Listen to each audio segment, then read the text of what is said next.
All right, today we're jumping into a classic Hindi fable, The Guardian of the Lake. It's a story that really makes you stop and think about where true wealth, true value actually comes from. So let me just ask you this straight up. What's got more power? A king's entire kingdom, all the gold, the armies, the land, or a simple promise made by a poor man? That's the big question right at the heart of this entire story we're about to explore. So, we're going to break down this incredible fable about a woodcutter. This is a guy who has next to nothing, but his character, oh, it's about to face the test of a lifetime. Yeah, it's a story about riches for sure, but it goes so much deeper than that. We're talking integrity, we're talking about hope. Okay, so let's meet our hero. His name is Arjun. He's a simple woodcutter, and when I say his life is a struggle, I mean it. It is a daily, backbreaking grind just to put food on the table for his wife Mira and their little boy Kishan. But here's the thing you need to know about him. Despite all that crushing poverty, he is a genuinely good person. And what really gets me about Arjun is his why. What keeps him going? It's not about getting rich for himself, not at all. His whole motivation, the reason he pushes through that exhaustion day in and day out, is this dream he has of educating his son, of breaking that cycle of poverty. It's this beautiful, noble dream that honestly just feels completely impossible. And just to rub salt in the wound, it's not like he gets any respect for his hard work. Nope. The local big shot, this rich and arrogant landlord named Vikram, just openly makes fun of him. And that's more than just an insult, right? It's like this invisible social wall, a constant reminder that in his world, people only see the coins in your pocket, not the quality of your character.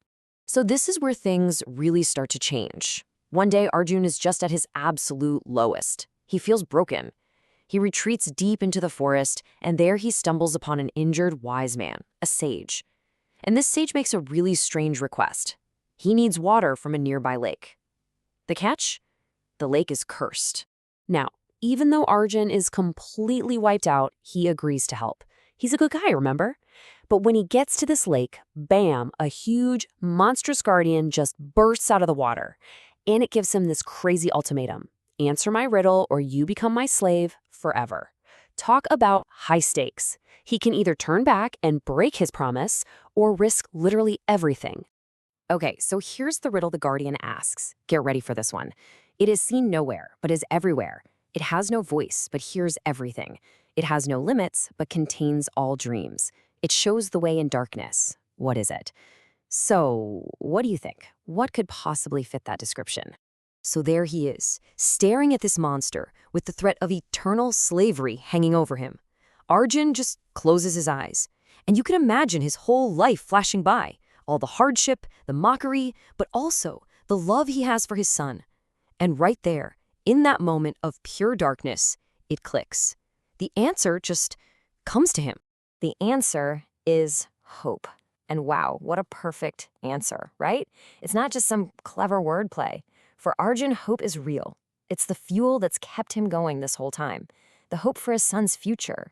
The hope that tomorrow might be better. And that's why he wins. The Guardian isn't beaten by muscle or brains. It's beaten by Arjun's profound grasp of what it means to be human. So Arjun goes back to the sage, who reveals it was all a test of his character. And because Arjun kept his promise and showed such incredible insight, he gets a reward. But it's not what you'd expect. No gold, no jewels. He's given a magical deer, and the sage tells him, this deer will change your destiny. Okay, so that brings us to the final, ultimate test in this story. We're shifting scenes now to the capital city, where the king himself is in despair. Why? Because his beloved daughter is dying from some mysterious illness that has every single royal physician completely stumped. He is absolutely desperate. Then the royal guru reveals that there is one last hope. But man, it's a long shot. The cure is a divine flower. And this flower can only be created by a very specific, miraculous event. The tear of a magical deer has to mix with the genuine tear of its poor but deeply loving owner. And of course, the guru knows just where to find them. So the king tracks down Arjun and makes him an insane offer. Riches beyond his wildest dreams, a palace, a life of luxury. Arjun says no. The king is floored. He can't believe it. So he makes the ultimate offer, something no one could possibly turn down, half of his entire kingdom. And Arjun's answer is just incredible. He doesn't even bargain. He just says, he is my family, my soul, a blessing. I cannot sell my family. Well, the king just doesn't get it. He's so blinded by desperation, and now he's enraged. He literally cannot wrap his head around a world where love is worth more than a kingdom. So he does what kings do. He falls back on what he knows: force. He just has his guards seize both Arjun and the deer. So now Arjun has lost everything. He's about to lose this creature he has come to love like a child. And in this moment of total defeat, he makes one last request. Not for riches, not for his freedom. He just asks, please just let me embrace him one last time. It's just this incredibly pure, selfless, and heartbreaking moment of love.